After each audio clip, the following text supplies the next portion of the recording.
Welcome to the Cory Lee Show, where our focus is on building leaders and transforming culture. My name is Cory Lee, and in each episode, I aspire to ignite something on the inside of you that encourages you to grow yourself and to make an impact on the world around you.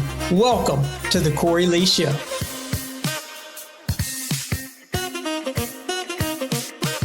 Welcome back to the Cory Lee Show, guys. Have a great episode today. You better get your pen and better get your piece of paper. I've got an in-studio guest here with me, a good friend of mine, John Tutor. John is actually somebody, I met, I don't know, just a few years ago, 4 or 5 years ago, we were at a... No, it was like 2.5 years. Okay. Yeah. My wife says I'm not very good at time frames. You know, it could have been 10 years. I don't really know. It could have been last month. But John is somebody I've gotten to know over the last few years. Just an incredible guy. Love his hunger, love his heart for people, and love his hunger to grow and develop and make an impact in the lives of his customers. And he is an entrepreneur, has his own business. It is called, if you're watching this on YouTube, maybe even on some of the Instagram reels and stuff that we put out, what's the name called there, John? Ultimate Pest Solutions. Ultimate Pest Solutions. And so really excited to have John on. And one of the reasons I wanted to have John on, one is I would love for you guys to get to know him and hear about him and his business, but just love the growth that I've seen in his own life over the last few years as I've gotten to come alongside of him. And so, John, just welcome to the Cory Lee Show. Hey, man, thank you so much. I'm very honored to be here. Long listener, lots of value, and just what a great time to get to spend with you. Yeah, man. Well, excited to have you here. And I know this is going to be good. We don't really know where it's going to go. I know it's going to be great. And so, John, I told a little bit about where you are today. So you married, got 3 kids, you own your own business, but kind of take us back just a little bit. Take us on the journey. Fill in some gaps. How did you get from where you were to where you are today? Yeah, that's a big question, man. And well, just born and raised here in Pontotoc County, North Mississippi, and just good country folk, a lot of factory workers, and we lived in the country, had horses and acreage and gardens, and had a really good childhood. And when I was young, my parents split, and so it was always kind of going back and forth between my mom's house and my dad's house. And I was loved. My grandparents played a big part in my life as well. And so whenever I was in 6th grade, I joined the band and started enjoying music, and I played the trumpet. I figured out, hey, I'm kind of good at this.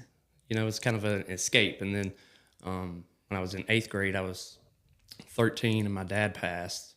And, that was a big shock. And I always wanted, to have that fatherly love. And it was just kind of taken away from me. And it's like I didn't know where to turn. My grandfather was big in helping me in just direction of my life, and just having those conversations, showing me, what a man should be, what a friend, what a neighbor should be. And, that was really helpful, showing me how to work on cars, shoot a gun, work with tools in my hands. And, so that was nice to have those guys to come along, whether it was a band director or, one of my, Tommy, his dad, John, was kind of like a second dad to me. And, so just going up through high school and, just having fun, didn't have any plans of knowing where I was going to go or what I was going to do. And so, I went to college just like everybody else. And my senior year, I went to a special needs camp. I just volunteered to over the summer, just for a week, so that just right before school started, I was like, yeah, I'll try this. And so just volunteered at this Girl Scout camp where they have a volunteer for special needs kids. And I went there with the intention of, hanging out with my buddy and making fun of the kids. And very quickly I realized that they were there to teach me. Wow. And then I didn't get to hang out with my friend at all. But I was hanging out with those kids and just seeing the innocence and the joy that they had. And that's actually where I met my wife. She was also going into her senior year. And, so we just became friends, and we both graduated and went to college and reconnected there and got more serious. And so we got married when we were 21, and, we were high on life and still no real big directions. Just, so we had an opportunity to move out to South Carolina for a job. And so we did that for a few years. And after about 2.5 years, we got pregnant. So we were excited. And we learned that at her first ultrasound that she had Down syndrome. And, that was a big shock. And, just remember after the doctor's appointment, just taking a ride around the downtown neighborhood area and just holding, my new bride, and just like, what are we going to do? But looking back, God was preparing us the whole time, the whole way, because we both served in that capacity. And then he was just blessing us so that we could be on the other side of it. And so Ava's now 8 in a few weeks. Wow, let's go. 8 years old. And, just brings so much joy and, just laughter and imagination to everybody, that she's around. They call her the mayor at school, because she just walks up and down the hallway just waving at people and hugging them and just brightens everybody's day. She's a Girl Scout. She's done dance for 4 or 5 years, and so they're capable of more than what we give them credit for at times. And so we had her, and then we decided to move back to be closer with family to Mississippi, and we did that. And so I was working some jobs, and then I started working at a local company, a national company, but I was working in the local area. And so did that, but I was broke. I was broke inside. I had a newborn. I was still a newlywed. They say the first 5 years you're a newlywed, right? So I didn't know how to love myself. I didn't know how to love my wife. I didn't know how to love my daughter, and so I went down the road of just drinking and, smoking weed and just trying to find an escape, for a long time through college and whatnot. And whenever I moved back, I said, I got to figure this out. I got to make some money. I needed some money. I was broke. I was broke as a person and my bank account. And so I started listening to these podcasts. And first of all, I needed money, so I started listening to Dave Ramsey. And I was like, I got to figure Uncle Dave. Yeah, I had to figure out this budget thing, right? And so I started budgeting. And then I realized, hey, I needed a bigger shovel, so I started working more. And then I quickly realized it wasn't just a money thing, right? It was a heart thing. And so after attending local church, I slowly started realizing that I needed to be right with God so I could lead myself, so that I could lead others. And then whenever I started focusing on God, right, something happened in my heart, which made me want to focus on other areas of my life, like communication, and then fitness. And then guess what? The money started working itself out. And then the happiness started coming in. And then we we get pregnant again with our second child, a son, John Hollis. And I was like, okay. And so we saved up and God blessed us with a house, 2019. So been in our house for 5 years. I was like, okay, I'm making it somewhere. I'm making some headway, and then that's probably I started getting a little too extreme on just going, so hard in one direction of just working out, nose to the grindstone, a real go-getter. I wanted to make things happen. Mm-hmm. And then that turned into forgetting about my other responsibilities. Yeah. And then that's about the time where I was like, okay, I'm working so much, but I'm not happy. I'm worn out. I'm overworked. I'm overstressed. I can't keep doing this. And that's about the time I met you. I remember, I don't even know how we got added friends on Facebook.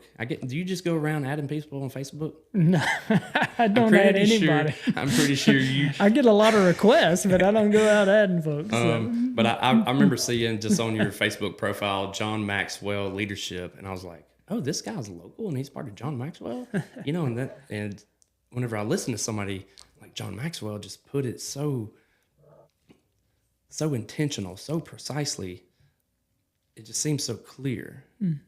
And so I was like, okay, well, this guy knows those principles. Let me attach myself to him.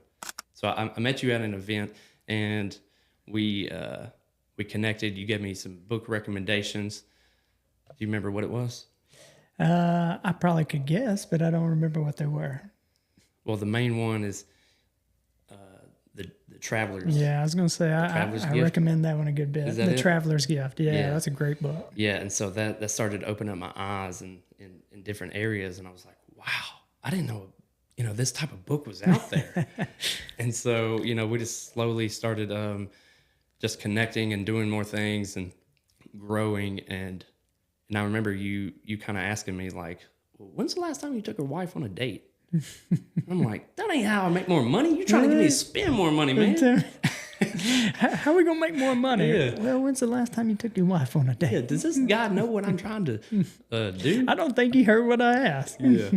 And so just from there, just trying to grow in all aspects of my life. And I remember sitting down and having coffee, and I was like, Cory, this is who I am. This is who I think I want to be. And you just listen to me and just ask me more questions, gets me to think. And I remember saying I had these F6 goals, right? I wanted to be the true best leader I could be. I wanted to focus on my family. I wanted to focus on my fitness, on my faith, on my finances, on my friendships, and then on my fun. And you said, you got it. you said you're way ahead of all these other people, but I couldn't see it myself because you have talked to so many other people along the way, that haven't made those connections, that haven't made those realizations of what it's about and how they're all connected. If once I started focusing on those things, like, yeah, the money started coming, the joy started coming, right? And then I remember learning the word worship in the Bible is the same as work. The same as work is the same as worship. And I wanted to be a worship leader. And so worshiping in all that I could, being the best ambassador for Christ that I could be. That's worship, not just Sunday morning. Mm-hmm. Whenever I could worship with my finances. God has made us the CEO of our lives. Would he be proud of the way that I'm using my finances, investing, of buying? Would he be proud of the way that I'm treating my wife, of how I still date her? I remember I started calling her my bride again. and saying, I still love you, and I love you even more now than what I did, and you're even more my bride, and I will continue to pursue you. Chuck says, Yeah, I was going to say Chuck. Chuck wakes his wife up with a cup of coffee every day and says, I'm going to pursue you. Baby cakes. Baby cakes. And, and then also your friendships, and pouring into them, and it's like, I get more out of that than what they do. But it took a lot of practice and time before I could realize, that I was going to get more out of it, right? It's better to give than to receive.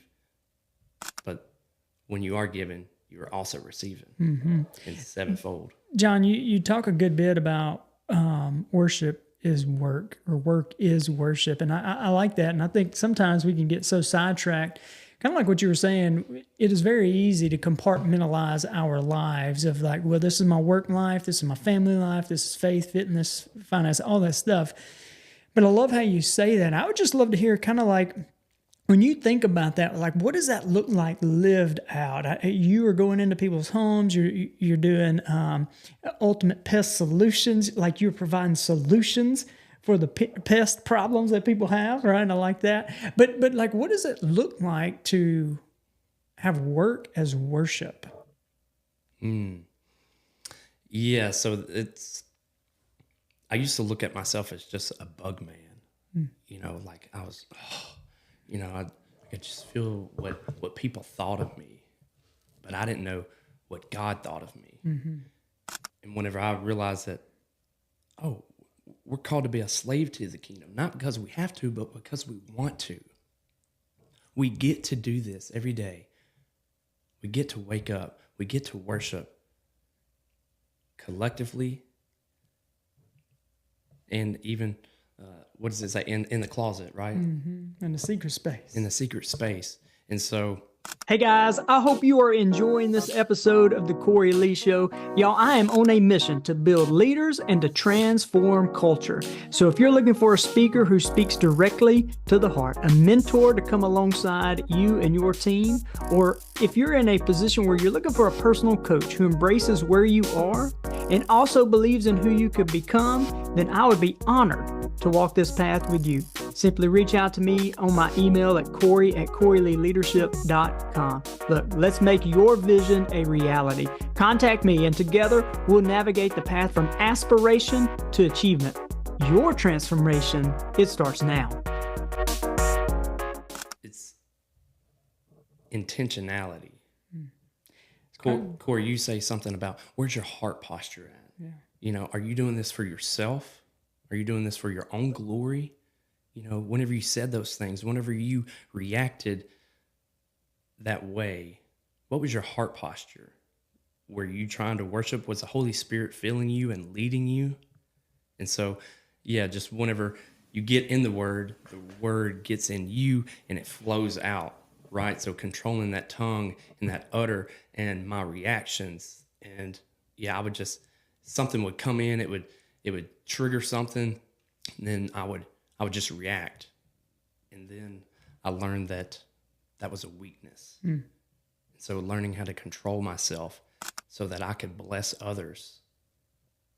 And I had more joy, had more peace.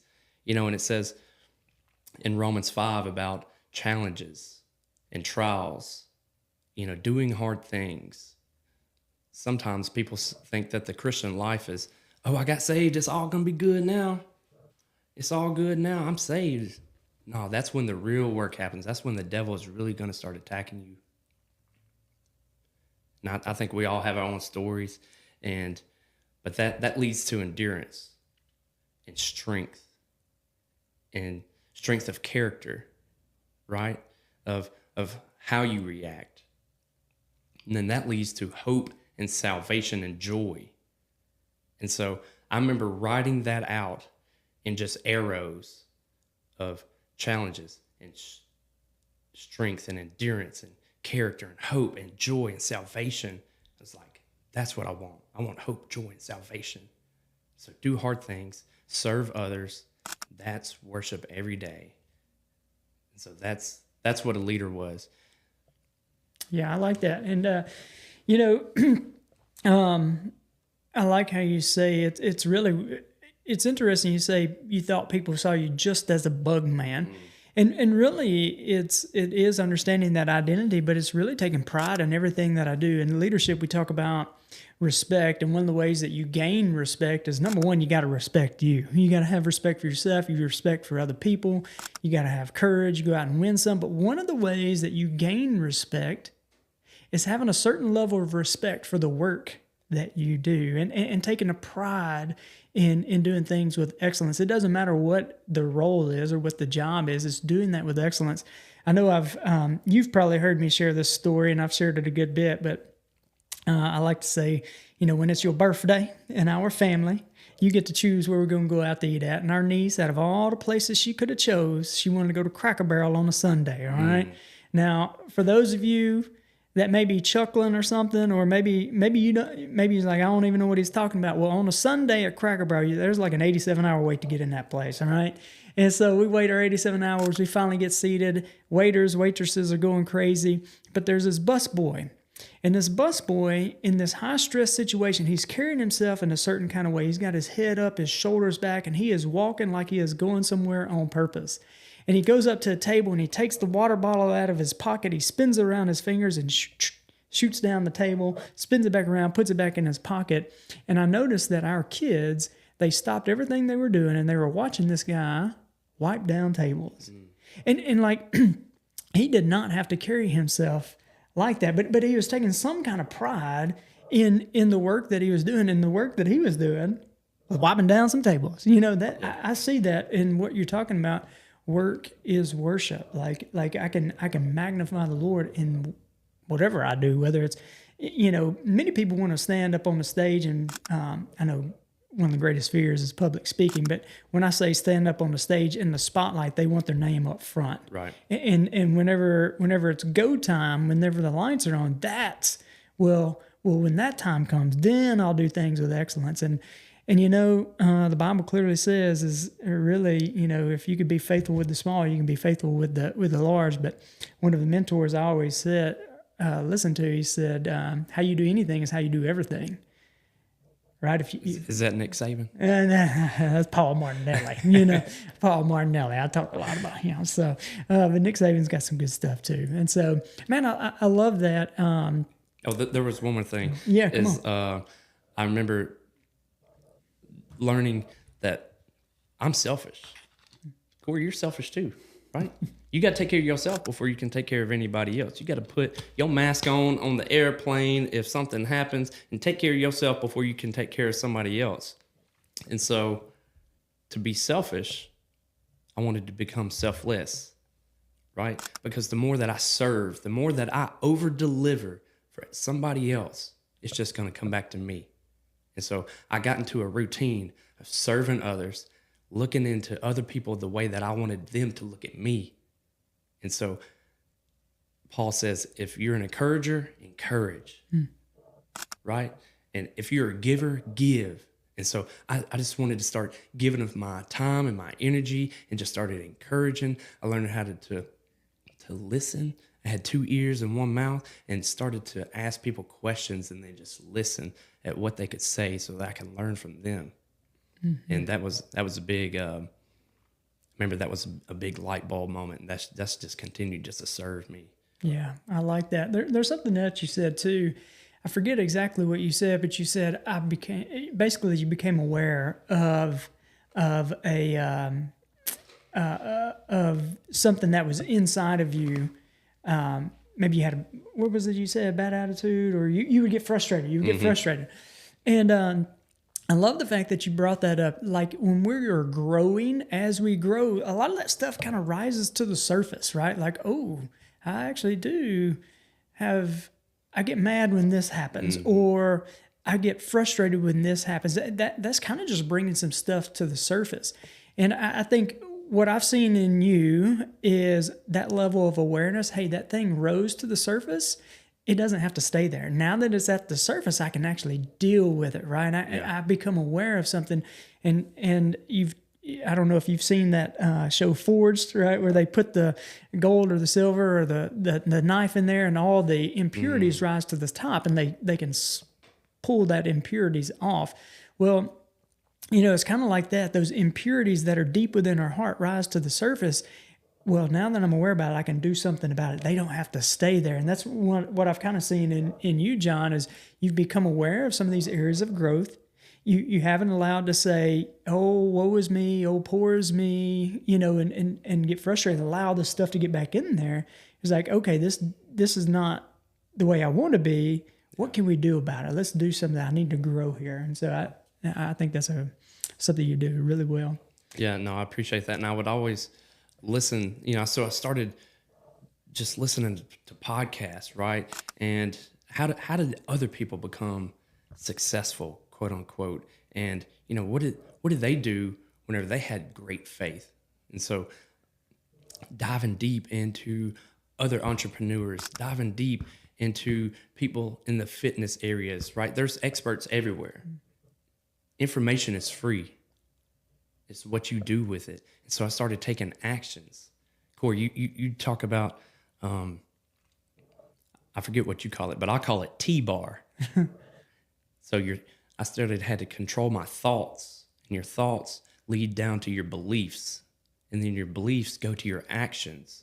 And then the actions go to the results. What are the results that I want to see in my life? Therefore, I need to change my thoughts. And then that's going to affect what I believe, and how I believe and my feelings is going to control the way that I act. And then that action is going to give me a result. And so that's another one of those just arrows, just step down that has made such a big impact on me. So, let's say, fitness, so I wanted to get big and strong, but I didn't know how. I know to lift weights, but I didn't know about programming. And so I figured out programming. And then so I was lifting and I was running. But more important than that, nutrition. Mm-hmm. Nobody really talked about that. I didn't know anything about that, but the information was out there. And so I wanted that result. And so I had to go get the information so I could act upon it. And so I started figuring out about how to go through my diet, what I was doing every day, what was my protein intake, so I could build that. What energy is from the carbs. What kind of carbs? What's the clean stuff? What's the junk? And I wanted to do that so I could feel good. And the better that I felt good, the better that I showed up every day for my customers, for my family. And guess what? That gave me the result to make more money. And then that gives me a result to make more friends, to have more fun. Mm-hmm. And it builds that courage inside. And I started having more confidence in myself. Mm-hmm. Yeah, I like that. So, John, we've known each other for a couple of years now, and you've grown and developed, and now you're adding value to other people. But you recently opened up your own business. You recently jumped out and done the thing. And I was just, I would love to hear, maybe there's some people out there listening, they've kind of toyed with the thought and the idea. For you, what was the moment of like, what, I'm doing this thing? What was that moment for you? Man, I was on the... You remember it? It took a lot of back and forth conversations, just on the fence. Just I'm gonna do something else. Oh no, I'm gonna stay. Oh no, I'm mad again. I'm gonna leave. No, I'm gonna stay. But it just got to the point where I knew that my self-worth, my self-value was worth more. And so my grandfather passed about 1.5 years ago in January, and my father-in-law passed a month later, and I remember doing both of those funerals and really realizing that, man, we're not promised tomorrow. Two of the greatest, guys in my family have just passed away, and I had to do their funerals, and I wanted to leave a legacy. What was their legacy? So whenever I did their funerals, and I had to process and I had to write it out of who they were on a piece of paper, and then tell that to other people, it makes you think, what is somebody going to say about me? What am I scared of? Tomorrow's not promised. And so I just remember getting to that point of like, okay, I'm just going to trust God one step at a time, just laying out what will it take for me to get here to there. And then I just started taking one step at a time, one day at a time, being patient, having grace with myself, staying curious. Curiosity is a superpower. Because I remember, Cory, I just, I can do the servicing thing, but I don't know about the business part. And you trying to coach me, and you remember what you said? What's the worst thing that could happen? Yeah. What's the worst thing? I was like, the worst thing that could happen is that I could fail and I could go bankrupt and lose my house, and me and my family and kids gonna be on the street. But would they really be on the street? But would that really happen? Yeah. I would never let that happen. No, you'd find something.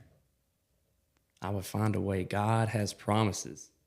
And so I remember just slowly just building that confidence and just coming to that point of like, all right, I'm going to do it. And so I got my license. I was like, all right, hey, I got it. Now what? And I didn't have to do anything with it, now that I got it. But then I just started continuing just to take those next steps. And hey, here we are given, it's called Ultimate Pest Solutions. And I wanted something that was top branding. I wanted something that could really stand out to say that, we're not just some blow Joe, but we're actually, bringing solutions to your home and to your family. And that God gave his son for us sinners. He loved us so much that he gave us the ultimate solution to sin through his son and that sacrifice. And what can I sacrifice here on earth so that people can figure out through my actions, my service, my worship, so that they know what the ultimate solution is. And so I, as Chuck says, man, that's authoritative. Yeah, I like that. Yeah. I like that. John, there's something you said, curiosity killed the cat, or you're talking about stay curious. Something I've been thinking about, and you've probably heard me say it, is, curiosity killed the cat, but the lack of it killed the leader. It's about staying curious that we continue to learn and grow. If I ever get to a point where I'm not curious, if I get to a point where I'm not wanting to grow, and man, I've become basically content and satisfied. I've chosen to settle. And so here's what I would love to ask you, John. What are you learning right now? Like, is there a podcast? Is there a book you're reading? Like, what are you learning right now? Man, yeah. So everybody's been really supportive and just really gracious with their time. And you can choose who to take information from. Yeah, Paul Martinelli he said, before you ask somebody what they think, make sure they actually think. Yeah. Yeah. So, I remember this guy, he sent a book to my house. He said, you about to go on something big. And so he said, I give this book to everybody. And so, I just finished the book. It's called The Go-Giver. Colton, our oldest son, he just finished that book too. Yeah. A couple months ago. I haven't read it yet. He says it's really good. It's really good. All right. Well, I'll get you a copy. Yeah. And, I've got one. Yeah, you just, And so I was a go-getter. I wanted to go get it. I wanted to wake up. I wanted to push to see what I could accomplish. Right? If you want to go, how does it go? If you want to go fast, go by yourself. Yeah. But if you want to go far, go with a team, go with others, empower other people. And so instead of, yes, a go-getter, being in a sprint mindset or attitude, that's important. But being a go-giver and just serving others and creating those relationships, not expecting anything into return, I think that's where success is. And that's what that book teaches in those principles. Yeah, man, that's really, really good. Well, Well, John, I really appreciate you, and I know you've added a ton of value to our listeners there. And so maybe there's somebody listening and is like, hey, you know what? I need somebody with some ultimate solutions for my pest. Now, if somebody wanted to reach out to you for that, but also maybe they've really connected with you and it's like, man, I love your story. I want to know more. I love to ask you questions. How would somebody contact you?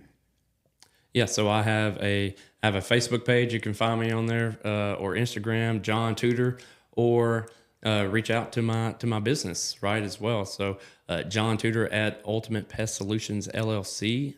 I have a website as well. So ultimatepestssolutionsllc.net, and just reach out and just, hey, you want to grab a cup of coffee, you want to talk, you want to see what's possible, you want to do business together, you want to see what kind of worship leader that you are and that you can be. So let's connect. Yeah, man, that's good stuff. Do you have a favorite quote that you want to leave the people with? Put you on the spot right there. Just curious if you had one. Jocko Willink, he says, discipline equals freedom. Where do you want freedom in your life? Where do you want to be free? Become disciplined. Stay curious. Take action. The result is freedom. Discipline equals freedom in all areas and all things. Yeah, I like that. Man, that's good stuff, John. Well, I appreciate you. I know you've added a ton of value to me. I know you've probably added a ton of value to our listeners. And if there is something that John has shared with you that is really impactful, I would love for you to comment and we could pass that along to him. Also encourage you to reach out to John. If there's something in his story or something that connected with you, reach out to him. I'll have his email and his website in the show notes below. You can just click on that. And so we appreciate you guys. Highly encourage you to like this, subscribe so you can stay up to date with the latest episodes of the Cory Lee Show, and also share it with a friend or family member. That's a way we can get these messages out, like John, and encourage other people. You never know what season of life people are in and what message will really connect with them. And so you could help us add more value to other people by sharing it with a friend or family member. And so we just want to say appreciate you guys. Hope you have an awesome day, and God bless. God bless. 3, 2, 1. Okay. Thanks for joining me today. I hope I have added value to you. And if you have found value in this episode, let me know. Drop a comment and make sure you share with a friend or family member. See you next episode.